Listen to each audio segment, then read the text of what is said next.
The man sitting in the green room of the Oprah Winfrey Show looked like a ghost of Hollywood's golden age.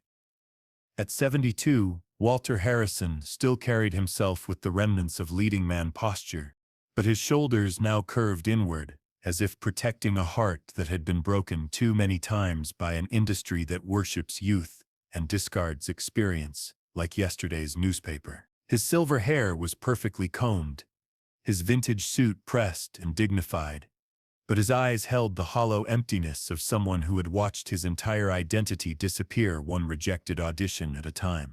Walter clutched a worn manila envelope containing the only proof that he had once mattered: black and white publicity photos from the 1970s and 80s, when his name appeared above movie titles, when his face sold magazines, when directors fought to cast him in their films. Now, at 72, he couldn't get a callback for a commercial selling arthritis medication. The familiar warmth of Harpo Studios buzzed around him, but Walter felt disconnected from the energy, like watching life through thick glass. 300 audience members filled the burgundy and cream seating, their faces bright with anticipation for another episode that would remind them of human resilience and second chances. Behind the cameras, producers whispered into headsets while sound technicians adjusted levels and lighting directors fine-tuned the welcoming glow that had made this space America's sanctuary for broken dreams, seeking renewal. But Walter Harrison wasn't here for renewal. He was here for recognition, one last desperate attempt to remind the world that he had existed, that his 30-year career had mattered, that he wasn't just another forgotten relic of an entertainment industry that consumed its children and discarded its elders. Oprah Winfrey sat in her signature chair, radiant in a deep royal purple silk blouse that commanded attention and respect. Her presence filled the studio with that unique combination of authority and compassion that had made her the most trusted voice in American media for over 2 decades. Today's show was dedicated to Second Acts, a special episode highlighting people who had found new purpose after life had seemingly closed the door on their dreams. Walter had gotten on the show under false pretenses. When the producers called for stories about reinvention after career setbacks, Walter had submitted a letter claiming he had found new purpose teaching acting to underprivileged youth. It wasn't entirely a lie. He had volunteered at a community center twice, helping teenagers with monologues. But his real motivation for being here had nothing to do with inspiring others, and everything to do with a desperate hunger to be seen, to be remembered, to matter one more time before he disappeared completely. Walter Harrison had been a star, not an A-list superstar, but a solid, dependable leading man who anchored dozens of films throughout the 1970s. He was the kind of actor critics called reliable and audiences called trustworthy. Handsome enough to carry romantic comedies, serious enough for dramas, charismatic enough to make even mediocre scripts watchable. His breakthrough had come in 1974 with Summer's End, a romantic drama where he played a small-town teacher who falls in love with a city journalist investigating local corruption. The film became a surprise hit, earning Walter his first and only Golden Globe nomination. For 8 glorious years, Walter Harrison was a name that mattered in Hollywood. He starred opposite leading ladies like Jessica Lange and Sally Field, worked with respected directors like Sidney Pollack and Arthur Hiller, and commanded salaries that allowed him to buy a house in the Hollywood Hills and live the life he had dreamed of since growing up poor in Cleveland. But Hollywood has an expiration date for everyone, and Walter's arrived earlier than most. By the mid-1980s, the industry had shifted toward younger, more contemporary, leading men. The roles that once would have gone to Walter Harrison were now being offered to actors 10, 15, 20 years younger. At first, Walter told himself it was temporary. Every actor went through dry spells. He lowered his salary requirements, accepted smaller roles, convinced himself that his experience and professionalism would eventually be valued again. The descent was gradual, then sudden. Leading roles became supporting roles. Supporting roles became guest appearances on television shows. Television guest spots became commercials. Commercials became auditions that led nowhere. By the 1990s, Walter Harrison had become a ghost haunting the edges of an industry that had once celebrated him. The cruelest part wasn't the rejection, it was the invisibility. Younger casting directors had never heard of him. Producers who had once courted him now looked through him as if he didn't exist. Agents stopped returning his calls. The town that had once opened every door for him now acted as if he had never walked through any of them. Walter tried to adapt. He took acting classes to learn new techniques, studied contemporary films to understand changing tastes, even considered plastic surgery to recapture some semblance of his younger appearance. But the industry wasn't interested in Walter Harrison 2.0. It was interested in the next new face, the next young talent, the next actor who could embody the zeitgeist in ways that a 72-year-old man, no matter how skilled or experienced, simply could not. The financial reality hit him first. The house in the Hollywood Hills was sold in 1995. The luxury car was traded for something practical. The savings that had once seemed substantial evaporated. As years passed without significant income, Walter moved to a modest apartment in North Hollywood, then to an even smaller place in Van Nuys. By 2005, he was working part-time at a video store, helping customers find movies he had once starred in, watching their faces for any flicker of recognition that never came. But the emotional devastation was worse than the financial hardship. Walter had built his entire identity around being an actor, recognized, being wanted. Without that, he wasn't sure who he was. The mirror reflected a stranger, an old man who looked vaguely familiar, but seemed to belong to someone else's life. The depression crept in slowly, then consumed everything. Walter stopped going to auditions that led nowhere. He kept maintaining industry relationships that had grown cold. He stopped believing that tomorrow might bring the phone call that would change everything. Some days, he didn't leave his apartment. Some weeks, he spoke to no one except the grocery store cashier, who rang up his small purchases without making eye contact. The isolation was complete. His peers from the 1970s had either died, retired gracefully with enough money to live comfortably, or managed to transition into character roles that kept them working. Walter had fallen through the cracks, too proud to accept that his leading man days were over, too stubborn to reinvent himself, too damaged to accept that his value as a human being wasn't tied to his value as a commodity in the entertainment marketplace. That's what had brought him to Oprah's show today. Not hope for career revival, that ship had sailed decades ago. Not inspiration to help others. That was just the story he had told to get here.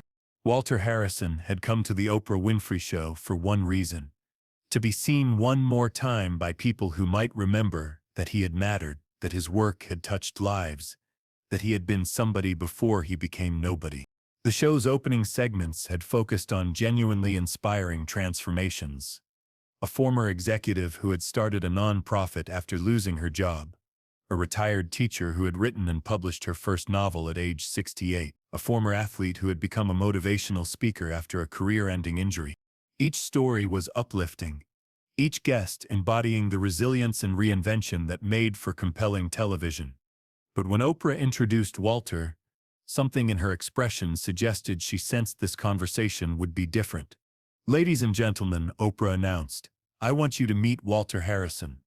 Walter had a successful acting career in the 1970s and 80s, and now he's found new purpose teaching young people about the craft of acting. Walter stood slowly, his movement careful and dignified, despite the tremor in his hands that came from decades of anxiety and disappointment. As he walked to the interview area, a few audience members, those old enough to remember, began to whisper among themselves. There was something familiar about his face, something that stirred distant memories of Saturday night movies and romantic comedies from their youth. As they settled into their chairs, Oprah noticed the manila envelope Walter clutched like a lifeline. "Walter," Oprah began warmly, "tell us about your transition from acting to teaching. What made you decide to share your experience with young performers?" Walter had rehearsed this moment, prepared answers about finding fulfillment in nurturing new talent. about the joy of passing on knowledge to the next generation. But sitting across from Oprah Winfrey, under the warm studio lights that reminded him of sets he would never see again, the carefully constructed facade began to crumble. Walter began, then stopped. His voice, once trained to project to the back row of theaters, now barely carried across the intimate interview space. I'm sorry, Oprah. I need to be honest with you and with everyone watching. Oprah's intuition, honed by decades of conversations with people in crisis, immediately sharpened. What do you need to tell us, Walter? Walter's hands began to shake more noticeably as he gripped the envelope tighter. I didn't come here to talk about teaching.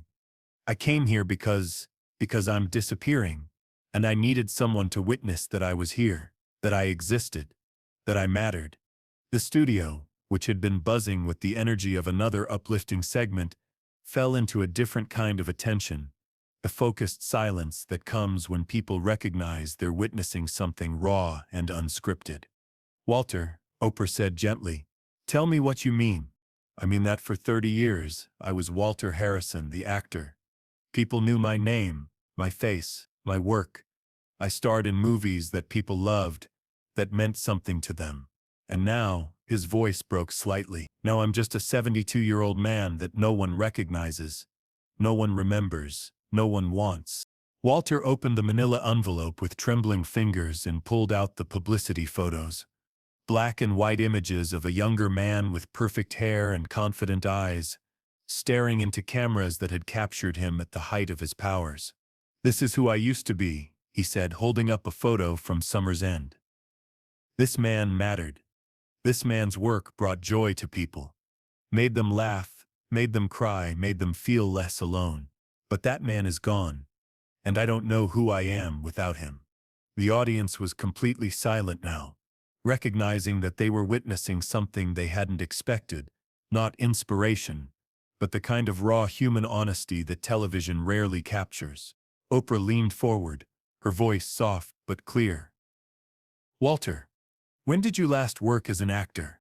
A speaking role? 203. A commercial for a local furniture store. I played concerned grandfather worried about his grandchildren's furniture safety. Walter's laugh was bitter, empty. I had 3 lines. The director was younger than my career. He had no idea who I was. And how has that affected you? Walter was quiet for a long moment, struggling with a confession he had never spoken aloud to anyone. It's killing me, he whispered. Not physically, but spiritually, emotional. I wake up every morning and I don't know why. I have no purpose, no value, no reason to exist. The world has moved on without me, and I can't figure out how to move on without the world.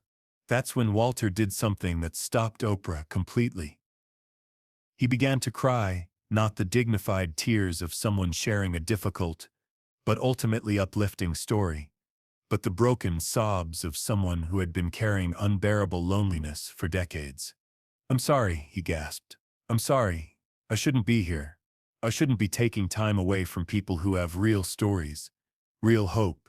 I just needed someone to remember that Walter Harrison existed, that he was good at what he did, that he brought something beautiful into the world before he disappeared. Oprah stood up without hesitation and moved to sit beside Walter, abandoning the formal interview setup entirely. Walter, she said, taking his hands in hers, look at me. When he lifted his tear-filled eyes to meet hers, Oprah spoke with the authority of someone who understood the weight of public identity and the terror of its loss. You didn't disappear. You're right here. You're real, you're present, and you matter. Your work mattered. The joy you brought to people through your performances, that doesn't vanish because you're not on screen anymore. But no one remembers. Walter, Oprah interrupted gently. I remember. I grew up watching your movies. Summer's End was one of my favorite films in college. You made me believe in love that could transcend circumstances, in people who chose hope over cynicism. That performance lives in me, and I guarantee it lives in thousands of other people who were touched by your work. Walter looked at her with surprise and desperate hope. You remember? I remember, And more importantly, I want to do something that should have happened years ago. Oprah turned to address the cameras directly, her voice taking on the authority that had made her one of the most powerful voices in American media. Ladies and gentlemen, you are looking at Walter Harrison, one of the most underrated leading men of the 1970s and 80s. His work in films like Summer's End, The Last Dance, and Crossroads brought beauty and humanity to American cinema. He deserves to be remembered, and he deserves to know that his artistic legacy continues to matter. She turned back to Walter. But more than that, Walter, you deserve to understand that your value as a human being isn't tied to your career success. You matter because you exist, because you've lived, because you've loved and suffered and experienced the full range of human emotion. That's not nothing. That's everything. Walter was staring at her with an expression of disbelief, as if someone had just told him that gravity had been reversed and he could fly. I don't know how to be anyone except Walter Harrison, the actor, he whispered. Then let's figure out how to be Walter Harrison, the human being, Oprah replied. The man who has stories to tell, wisdom to share, life experience that could help other people navigate their own challenges with aging, with identity, with finding purpose after the thing that defined them is gone. That's when something unprecedented happened. From the audience, a voice called out, Mr. Harrison. Everyone turned to see a woman in her 50s standing in the 10th row, tears streaming down her face. Mr. Harrison, I just wanted you to know that Summer's End was the first movie my husband and I saw together on our first date. We've been married 32 years, and we still watch it every anniversary. Your performance taught us what real love looks like. Before Walter could respond, another voice joined her. Mr. Harrison, The Last Dance helped me through my father's death. The way you portrayed grief and healing, it gave me permission to feel my own loss. One by one, audience members began standing, sharing memories of Walter's films, moments when his performances had touched their lives, times when his work had provided comfort or inspiration or simply entertainment during difficult periods. Walter sat in stunned silence as 300 people offered him the recognition he had thought was lost forever. Not as a commodity or a brand, but as an artist whose work had genuinely mattered to real people living real lives.